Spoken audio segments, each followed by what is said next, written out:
자, 오늘 하나님 나라의 기둥 두 번째입니다. 하나님의 데스티니.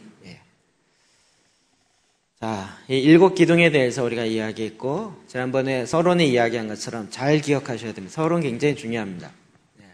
이 일곱 기둥이 제대로 세워져야 그 위에 하나님의 나라를 온전히 이룰 수 있다는 것입니다.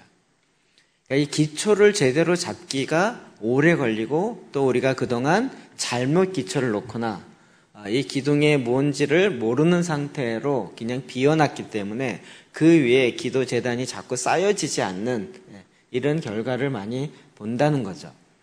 처음 2, 3년은 계속 이런 기본적인 것들을 내 안에서 잘못된 기초나 기둥을 다시 세우거나 아니면 바로 잡는 이 작업을 해야 합니다.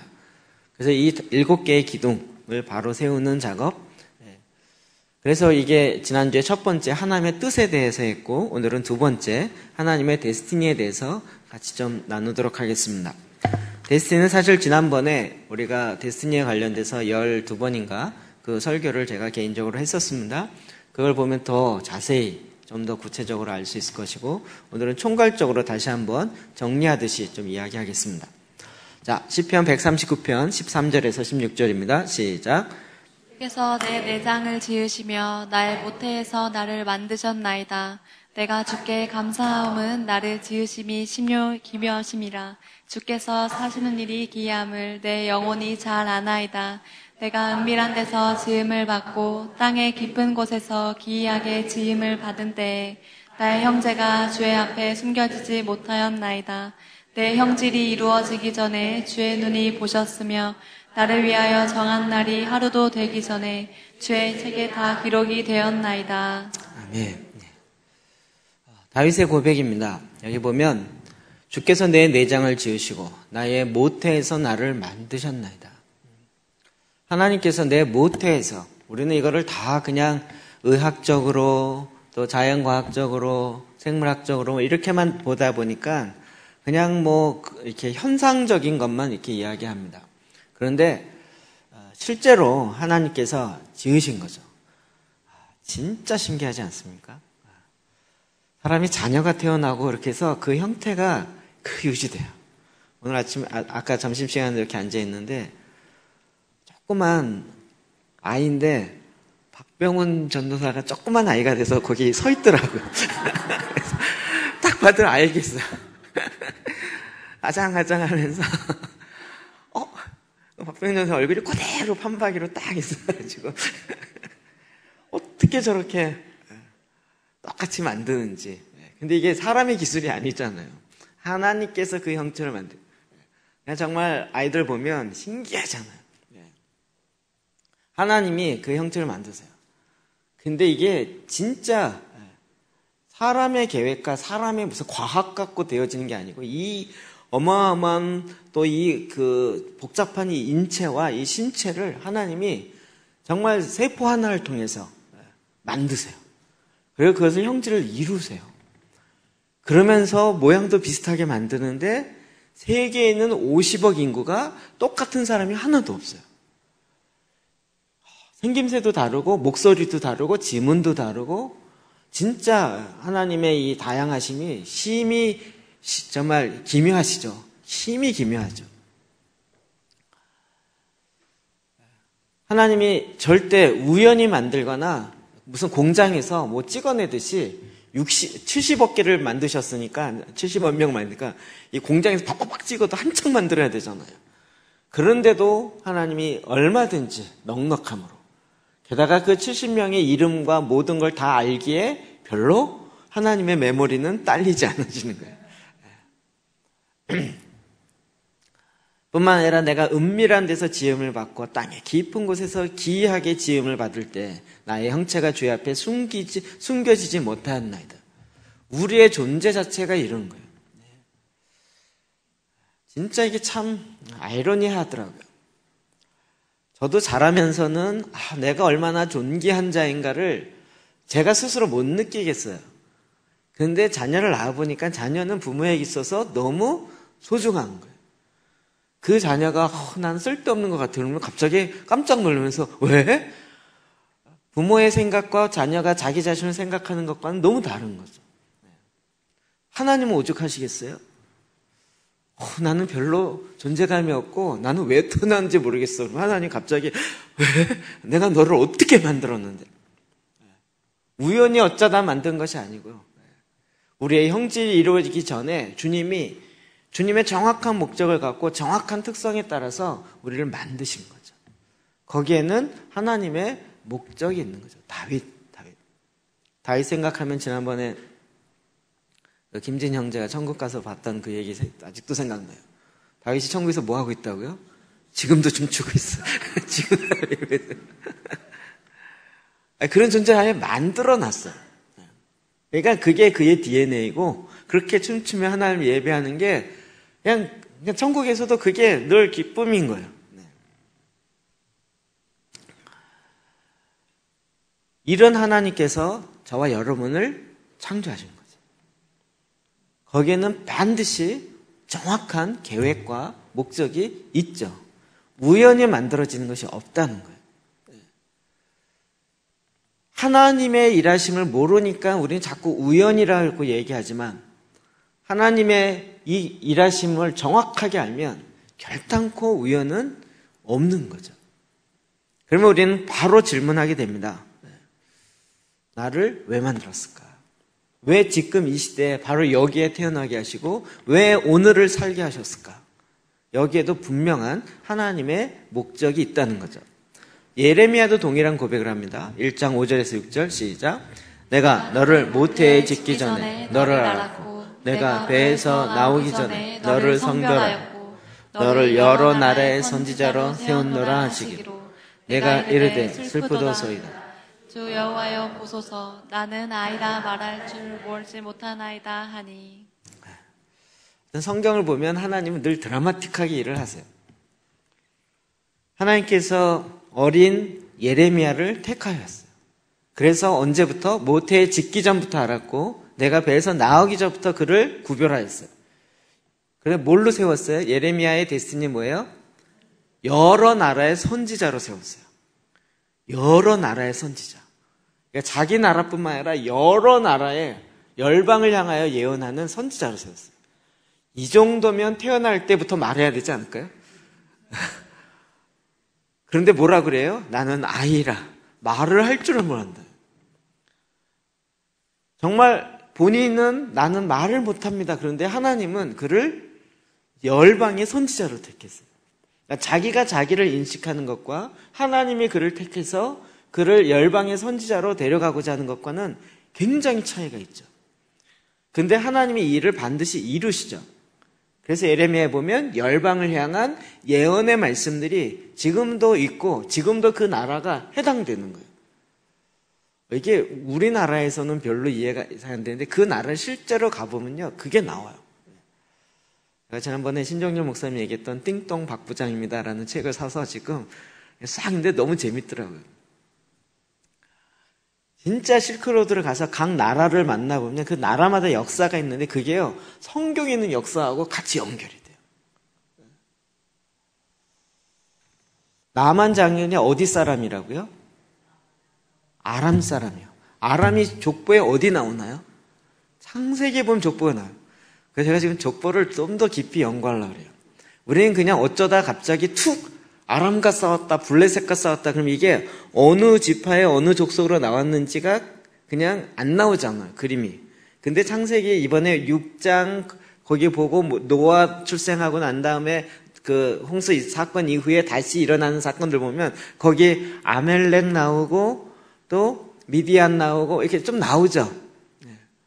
우리가 이거 보면서 우리는 그냥 여러 나라 중에 하나다 이렇게 생각할지 모르지만 그 족보를 달달 외우고 있는 유대인들은 어느 족속이다 그러면 딱 벌써 계보가 따다다다닥 누구의 후손이다. 그두라 누구죠? 셈, 함, 야벳.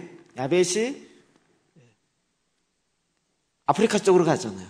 그래서 그쪽에 아래쪽에 그두라의 후손이다. 이렇게 되면 이게 금방 우리는 읽으면 발음이 안 돼갖고 저도 이 성경에 나온 인물을 읽으려면 이 발음이 안 돼갖고요. 그런데 그 인물들이 다 지금 족보상에 어디에 나오는지가 딱딱 알게 되는 거예요. 이게 하나님이 그 어떠한 민족이라도 그냥 지나가는 법이 없는 거예요.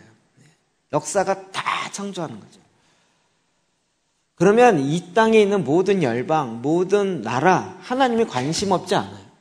이스라엘만 관심 있는 게 아니라 모든 나라의 역사에 대해서 다 관심이 있어요. 이제 정말 이렇게 성경 지리를 알면 성경이 입체로 보인다라는 얘기를 들었는데, 이게 저는 이게 좀 이렇게 막 지도 보고 막 하니까 자꾸 이제 연구가 좀 되는 것 같아요. 시리아, 그러면 지금 어느 나라인지, 아시리아, 터키, 이것과 어떻게 가는지를 조금 보면요, 이게 금방 이렇게 들어와요. 그런 나라들에 대해서 하나님이 계획을 다 갖고 있어요. 터키가 왜 중요해요? 소아시아. 초대교회의 역사는 예루살렘보다도 소아시아의 7교회야. 사도 바울의 1차 전도, 2차 전도 다 소아시아잖아요. 지금의 터키예요. 이게 또 마지막 때 굉장히 중요한 거예요. 그러니까 아무 상관없이 이러지 않아요. 그러니까 모든 나라, 모든 열방도 하나님의 계획한 데 있다고요. 저 동방에, 거기서 보는 저 동방 끝에 있는 쬐끄만 나라 한국, 하나님의 계획이 있다고요. 방 올라오기 전에 잠깐 보니까 북한이 또 핵시험을 했어요. 그래서 지금 3시 반에 중대 발표하겠다 그리고 대통령이 또 이제 소집하고 미국에서 난리치고 이제 난리한 것 같아요.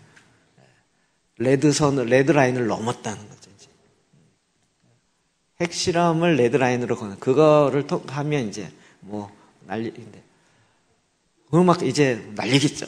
그래도 한국 사람은 워낙 믿음이 좋아서 잠대하게 가만히 있겠지만, 미국 대통령이나 한국 대통령이나 그들의 마음대로 하는 것이 아니라 하나님의 주권 안에 들어가 있어요. 그걸 믿기 때문에 가만히 있는 건 아닌 것 같아요. 근데 하나님이 지금 한국을 향한 하나님의 계획은 취소되지 않아요. 참 독특한 하나님의 역사들이 있어요. 우리의 생각을 정말 뛰어넘는 거죠. 그렇기 때문에 이 자기의 창조의 목적, 데스티니를 바로 알지 않고는 하나님의 나라가 이 땅에 임하게 하는 것을 바로 세울 수 없다는 거예요. 이게 해도 되고 안 해도 되는 것이 아니라 바로 필수 조건으로 반드시 해야 되는 거죠. 자, 예수님도 본인의 데스티니가 뭔지를 이야기한 거예요. 18장 34절, 37절 읽어봅시다. 시작. 이에 빌라도가 다시 관정에 들어가 예수를 불러 이르되 내가 유대인의 왕이냐? 예수께서 대답하시되 이는 내가 스스로 하는 말이냐? 다른 사람들이 나에 대하여 내게 한 말이냐? 빌라도가 대답하되 내가 유대인이냐? 내 나라 사람과 대제사장들이 너를 내게 넘겼으니 내가 무엇을 하였느냐? 예수께서 대답하시되 내 나라는 이 세상에 속한 것이 아니니라. 만일 내 나라가 이 세상에 속한 것이었더라면 내 종들이 싸워 나로 유대인들에게 넘겨지지 않게 하였으리라. 이제 내 나라는 여기에 속한 것이 아니니라. 빌라도가 이르되 그러면 내가 왕이 아니냐? 예수께서 대답하시되 내 말이 같이 내 왕이니라. 내가 이를 위하여 태어났으며 이를 위하여 세상에 왔나니 곧 진리에 대하여 증언하려 함이로라. 무릇 진리에 속한 자는 내 음성을 듣느니라 하신대. 아멘. 왕에 대한 이야기 계속 나오는데 이게 사실은 예수님 십자가에 달리 직전이라 우리 자꾸 십자가 이렇게 집중하다 보니까 그 논리의 흐름을 놓쳐버려요. 지금 예수님이 유대인의 왕이다 이 얘기는 네로 황제를 섬기고 있는 이 로마 시대에는 엄청난 반란인 거예요. 그런데 유대인들이 왕이라고 주장하는 이건 아니니까 완전히 반역죄로 볼 수 있는 상황인 거죠. 그래서 내가 유대인의 왕이냐라고 빌라도가 묻는 거예요. 그랬더니 예수님이 대답을 안 하시고 예수님 하여튼 대답 안 하고 봉창 두들기는 질문으로 역질문하는데 아주 특허예요, 특허. 내가 스스로 하는 말이냐, 다른 사람이 나에 대해서 내게 한 말이냐. 내가 유대인의 왕으로 보이기 때문에 한 얘기냐, 아니면 다른 데서 듣고 한 얘기냐, 이렇게 물은 거죠. 그랬더니 빌라도가 대답하되 내가 유대인이냐. 약간 이 뉘앙스가 뭐죠? 기분이 나빴죠. 네가 보기에 속된 말로 네 눈깔로 날 보기에 내가 유대인처럼 보이냐 막 이런 거잖아. 내가 유대인이냐 이렇게 된 거죠. 내 나라 사람과 내 제사장들이 너를 내게 넘겼으니 내가 무엇을 하였느냐. 오히려 자기가 왕인 거죠. 자기가 이 지금 총독으로 여기를 다스려야 되는 자이죠. 그러니까 다른 사람이 얘기했다는 거예요. 유대인들이 얘기한 거죠. 내 나라 사람, 내 제사장이 얘기했다는 거예요. 그랬더니 예수님이 얘기하기를 내 나라는 이 세상에 속한 것이 아니라는 거예요. 이러면서 이제 쭉 얘기하죠. 그러면서 37절 빌라도에게 이르되 그러면 내가 왕이냐? 예수님의 나라는 이 나라에 속한 것이 아니다 그랬더니 그러면 네가 왕이냐? 나라에 속하지도 않는데 무슨 왕이냐? 라고 딱 물었을 때 예수님이 뭐라 그래요? 내 말과 같이 내가 왕이다. 자, 그러면서 예수님의 데스티니가 여기 나와요. 십자가에 달리시는 것도 있지만 그러나 내가 이를 위하여 태어났어요. 뭘 위해서 태어났어요? 내가 왕이라는 것을 이 땅에 알기 위해서. 예수님의 탄생의 목적은요, 십자가도 있지만 십자가를 통해서 궁극적으로 원하는 건 뭐죠? 하나님의 왕 되심. 예수님의 만왕의 왕 되심. 왜요? 저는 천지창조 성부 하나님만 했다라고 자꾸 생각했기 때문에 놓쳐버린 부분이 있어요. 성부 하나님은 어떻게 천지를 창조했죠? 예수 그리스도로 말미암아 창조했잖아요. 그게 요한복음에 계속 나오죠. 그로 말미암지 않고는 세상이 만들어지지 않아요. 세상 모두는 다 예수 그리스도로 말미암아 창조했고 예수 그리스도를 위하여 창조했죠. 그러면 이 세상 모든 천지 창조부터 왕은 누구예요? 예수 그리스도인 거죠. 그 나라를 내가 이 땅에 다시 알리기 위해서 왔다는 거예요. 그런데 왕이 왔는데 백성들이 못 알아봐요. 왜요? 눈이 어두워져 있고 죄로 말미암아. 그래서 백성들의 문제를 해결해 주기 위해서 1차적으로 십자가를 지고 그 죽음의 권세를 이기시는 거죠. 이겨서 구원받고 끝이 아니라 이김으로 하나님의 나라, 킹덤, 예수 그리스도가 왕인 것을 온 세상에 증명하는 거예요. 계속 나오는 거예요. 이를 위하여 세상에 왔나니 곧 진리에 대하여 증언하려 함이라. 이게 바로 진리인 거죠. 그랬더니 무릇 진리에 속한 자는 내 음성을 듣느니라. 지금 빌라도는 뭔 말인지 이해가 안 될 거예요. 예수 그리스도의 데스티니는 하나님이 원래 천지를 창조하신 그 목적, 그것을 온전히 이루기 위해서 이 땅에 오셨고 그것을 이루라는 하나님의 그 계획 가운데 그것을 정확하게 이루신 분인 거죠. 주님도 그 안에 움직이셨어요. 그런데 그것을 그 일을 하면서 예수님이 부활하시고 나서 제자들에게 이 땅끝까지 이르러 증인이 되라는 이 사명을 맡기려니까 왠지 미덥지 않아요. 내가 할게. 그냥 너희들 그냥 있어라. 내가 아직 33살이니 팔팔하니까 내가 30년을 이르지 않으시고 딱 40일만 계시고 부활승천에서 올라가시는 거예요. 그건 주님의 데스티니가 아니에요. 왜요? 그 데스티니는 뭐죠? 인간인 우리에게 맡긴 거죠. 자, 다니엘과 세 친구 3장 17절 한번 볼까요? 시작. 왕이여 우리가 섬기는 하나님이 계시다면 우리를 맹렬히 타는 풀무불 가운데서 능히 건져내시겠고 왕의 손에서도 건져내시리이다. 그렇게 하지 아니하실지라도 왕이여 우리가 왕의 신들을 섬기지도 아니하고 왕이 세우신 금 신상에게 절하지도 아니할 줄을 아옵소서. 조금 이 유대인의 비밀을 알겠는 것 중에 하나는 걔네들이 어렸을 때부터 모세오경을 외우면서 창세기를 외우잖아요. 그러니까 나의 탄생이 어디서부터 왔어요?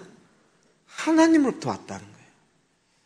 그러니까 아무리 무슨 이 세상에 제국이 일어나고 뭐가 일어나고 히틀러가 그를 죽이고 민족을 청소하고 말살을 한다 그런다 할지라도 나는 어디서부터 왔어요? 하나님으로부터 왔다는 거예요. 이게 전제로 딱 깔리니까 그 어떠한 상황에도 그의 존재 자체가 바뀌지 않은 거죠. 금상을 만들어 놓고 거기다가 절해라, 절하지 아니하면 다 풀무불에 던지리라 이래도 진짜 이 주님의 나를 창조하신 목적을 제대로 아는 사람은 하나님이 나를 창조한 목적이 하나님만을 경배하기 위해서 만들었는데 죽으면 죽었지 나의 이 삶의 목적을 놓쳐볼 수가 없는 거죠. 이게 전제로 깔려 있는 거죠. 그래서 우리가 왕의 신하들 섬기지도 아니하고 왕이 세우신 금신상에 절하지도 아니할 줄을 아옵소서. 이 세상의 왕에 절대 절할 수 없다. 이게 그들의 끝까지 갖고 있었던 전제이죠. 사실 이건 저와 여러분의 가져야 될 가장 중요한 전제이기도 합니다. 결국은 풀무불에 집어넣습니다. 7배나 뜨겁게 합니다. 놀랍게도 3명을 집어넣는데 그 안에 보니까 4명이 있었죠. 25절 볼까요? 시작. 왕이 또 말하여 이르되 내가 보니 결박되지 아니한 네 사람과 불 가운데로 다니는데 상하지도 아니하고 그 넷째의 모양은 신들의 아들과 같다 하고. 저는 이런 게 요즘에 성경 보면서 놀라워요. 3명을 집어넣는데 결박되지 아니하는 4사람. 묶었잖아요. 그래서 집어넣는데 다녀요. 결박되지 아니하는 사람이 있는데 4명이 다니는데 마지막 4번째 사람은 신들의 아들과도 같도다. 이거 누가 얘기했어요? 왕이요. 이 사람 누구예요? 바벨론의 왕이요. 이 왕은 눈이 굉장히 좋았나? 4명인데 딱 보면 신의 아들 같아. 이게 어떻게 알았을까? 이런 거 궁금하지 않으세요? 저만 궁금한가? 아니 어떻게 신인 것 같아 이것도 아니고 신의 아들 같다는 거예요. 이거 도대체 어떻게 알았어? 물론 성경이 지금 나오질 않아요.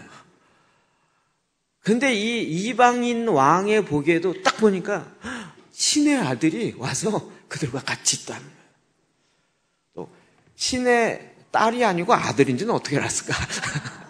또 신인지 아들인지는 어떻게 알았을까? 별의별 모르겠는데 그 왕이 고백하기를 신들의 아들 같다다. 누구죠? 우리는 딱 알겠죠?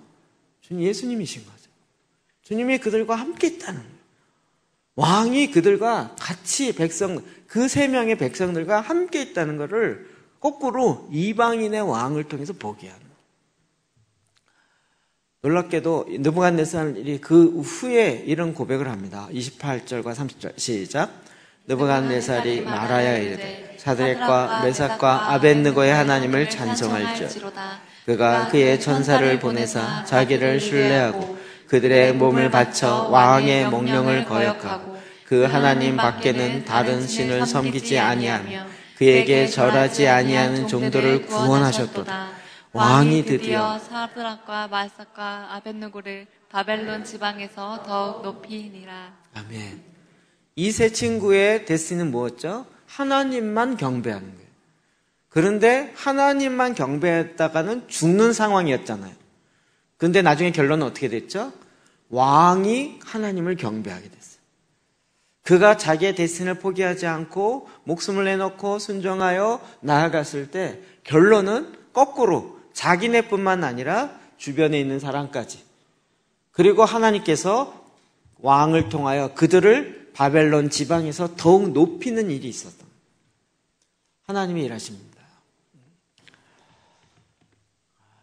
이 계획이 다니엘과 비슷합시다 이러면 좀 어려워하시더라고요.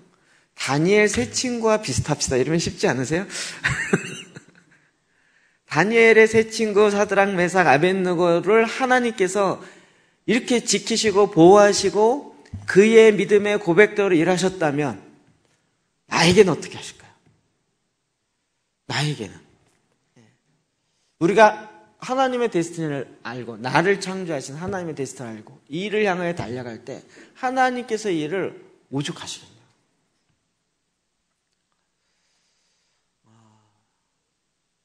모르겠어요. 개인적으로 만나서 물어본 건 아니었지만 이번에 7월에 이제 존 물린디 목사님 한국에 오셔서 메시지를 전하기로 돼 있었는데 제가 한번 얘기했죠. 했나 안 했나? 원래 이제 2주 앞부분은 뭐 캠프 있고 뒷부분은 이제 리더십에서 기도재단 이야기하기로 오시기로 했는데 앞부분에 못 왔어요. 못 온 이유가 뭐냐면 비자가 안 나왔어요. 비자가 안 난 이유를 전 잘 몰랐는데 나중에 이제 얘기를 들어보니까, 실무진한테 얘기를 들어보니까 몇 달 전에 한국에 온 우간다 노동자들이 출국을 안 하고 그냥 불법으로 사건이 일었었어요. 그래서 한국에서 다 우간다의 비자를 안 내주는 일이 생긴 거예요. 여러분, 그 존물림 선생님 책에 보면 그런 내용이 간혹 나와요. 지금도 좀 그러지 않을까 싶은 생각이 들어요. 전에 자기가 우간다 사람이라는 게 너무 창피했다는 거예요. 아프리카 안에서도. 완전히 독재자들에 의해서 5번의 폭군들에 의해서 나라가 완전히 폭삭망하고, 어느 나라 갈 때 그 비자에 자기가 우간다 사람이라는 것 자체가 너무 창피합니다. 사실 제가 입장을 바꿔보니까, 제가 어디에 다른 나라에 강의를 하러 갔는데 비자가 리젝트 됐어요. 그럼 저 같으면 창피해서 안 갈 것 같아요. 비자, 메인 강사인데 비자가 안 나와. 너무 이거 이상한 상황 아니세요? 여러분 별로 감각이 이렇게 안. 그런데 또 기적적으로 또 비자가 나왔어요. 그래갖고 두 번째 메시지 전했는데 전혀 개의치 않아. 속 마음은 어떨지 모르겠어요. 어떻게 보면 창피할 수 있는데 전혀 개의치 않고 하나님의 말씀을 전함에 있어서는 더 신나게, 더 자신 있게 전하고 가셨더라고요. 사람의 기준과 사람의 생각과 이 안에서 일어나는 하나님의 생각과는 완전히 다른 거죠. 이 땅에서는 뭐 나라에 무슨 등급이 있고 뭐가 있고 사람마다 뭐가 있을지 모르지만 예수 그리스도 안에서 그것이 전혀 문제가 안 됐기보다는 극복되는 거죠. 극복되는 거죠. 비록 우리의 육신의 나라와 육신이 갖고 있을 때는 그런 것에 좀 영향을 받을 수 있지만, 그러나 내 안에 예수 그리스도로 말미암은 그 말씀으로는 그것에 영향받지 않은 거죠. 하나님이 일하시며. 이게 제가 엊그제도 헬레즘, 히브리즘, 헬레니즘적 사고와 히브리적 사고 얘기했잖아요. 요즘 계속 그런 글만 보면 제가 계속 봐요. 참 재밌는 건 두 사고의 가장 큰 차이점은 창세기 1장이라는 거예요. 창세기 1장. 뭘까요? 창세기 1장 뭐죠? 네, 하나님이 천지를 창조했다라부터 시작하는 게 히브리적 사고의 가장 기초고 가장 시작이에요. 그 다음에 헬라적 사고는 신들이 너무 많아요. 그러니까 그 신과 신들이 결혼해서 또 신을 낳고 아들을 낳고 또 헤어지고 뭐 싸우고 뭐 이러면서 진짜 막장 드라마 저리 가라고 이렇게 돼 있잖아요. 거기에는 하나님의 목적을 근거로 시작하지 않으니까 창세기 1장 자체가 없이 시작해요. 헬라적 사고. 진화론적 사고가 창세기 1장을 없애는 거예요. 즉 본인의 데스티니가 없어져요. 요즘에 정말 뭐 동성애 낙태가 안 된다고 법으로 지정하니까 또 데모하더라고요. 내 자궁을 내 마음대로 쓸 인권은 나에게 있다 이래가면서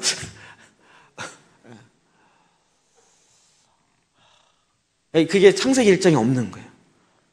창세기 1장이 없으니까 그런 식의 사고고, 이건 나의 인권이고 나의 생각이고 내 생각도 받아들여야 된다라고 이야기하는 거예요.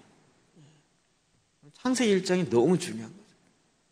하나님께서 온 천하 만물을 창조하셨습니다. 이게 간단한 지식이 아니라 내 안에 드디어 역사하는 거예요. 그럼 지금 우리가 기도재단 하면서 이걸 찾아가는 거죠. 하나님이 나를 태초에 모태에 생기기 전부터 갖고 계셨던 하나님 뜻이 뭐냐? 그럼 이거 어디서 찾아야 돼요? 말씀에서요. 무슨 적성 테스트 검사에서 찾는 게 아니고 내게 맞는 직장 뭘까 이렇게 찾는 게 아니고요.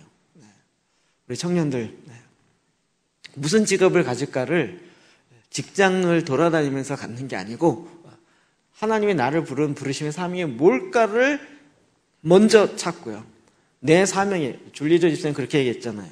내 사명의 뭔가를 먼저 찾고 그리고 그 길을 같이 가는 배우자를 찾아야지. 배우자 먼저 만나고 나서 나중에 그거 고민하다 보니까 서로 데스티니가 다르면 뭐 그때는 어떡할 거예요? 이게 힘들어지는 거예요. 하나님께서 이 데스티니를, 나의 데스티니를 찾는 것은 진짜 어려운 숙제가 아니라 기본이에요. 근데 이게 진짜 내 안에 있는 나의 이기적인 생각과 이 세상의 욕심을 딱 비워내면 하나님이 원하시는 것은 금방 알아요. 성경을 놓고 볼 때 제가 계속 이야기했던 부분이에요. 하나님은 부르시는 순간 데스티니를 이야기하세요. 대부분. 베드로의 부르심은 뭐예요? 사람 낚는 어부. 언제 얘기했죠? 불렀을 때. 사도 바울이요. 이방인의 사도로 고난을 많이 받을 거예요. 언제 얘기했죠? 다메섹에서 만나고 난 다음에 바로. 대부분 다 딱 부르는 그 순간. 아브라함 불렀을 때 하나님 뭐라 하셨죠? 열방의 아비가 될 거예요. 부르는 순간에 이미 그 안에 하나님 뜻이 있고 그 안에 그것을 알도록 다 놓으셨어요. 이걸 막 헬라적으로 하도 엉뚱하게 만들어놨으니 이게 우리가 막 헷갈리고 있는 것인데, 이제는 우리가 기도 재단하며 하나님의 말씀을 헬라식이 아니라 말씀이 요구하는 조건으로 들어가서, 그럴 때 거꾸로 생각해 봅시다.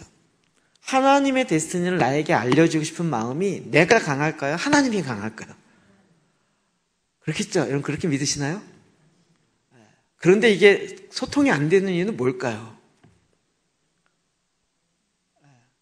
둘이 쌍방이 지금 소통이 안 돼요. 이 이유는 이게 하나님의 뜻을 찾아가는 것은 하나님의 방법으로 찾게 돼 있지 내 방법으로 찾기는 안 돼 있어요. 내 방법으로. 그러니까 성경에서 얘기하면서 하나님을 어떻게 만나는지, 하나님을 어떻게 찾는지. 그래서 하나님 계속 얘기하잖아요. 구하라, 찾아라, 문을 두드리라. 계속 얘기하잖아요. 그래서 하나님이 나를 부르신 사명이 딱 잡히는 순간에 그때부터 시작하여서 바로 내 삶의 모든 것들이 풀어져요. 고난의 의미도 풀어지기 시작하고 실패의 의미도 풀어지기 시작하고, 아, 하나님이 나의 이 데스티니 이걸 이루기 위해서 이렇게 훈련하시고 저렇게 훈련하셨구나 라는 것들을 다 알게 하세요. 그러면 진짜 고난, 실패, 상처까지도 하나님께 감사가 되어지면서 사용되어지는 겁니다. 데스티니를 찾아야 됩니다. 이 기둥을 바로 세워야 됩니다. 그러기 위해서 여러분 조금은 머물러서 해야 됩니다. 조금은 머물러서 해야 됩니다.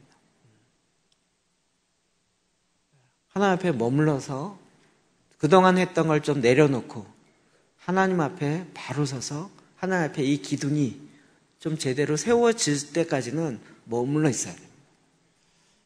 인생 중에 그럴 시간이 많지 않습니다. 그러나 머물러서 하나님 앞에 기도하며 데스티니를 찾으십시오. 하나님께 하나님의 원하시는 대로 구하십시오. 하나님이 넘치도록 일하십니다. 부으십니다.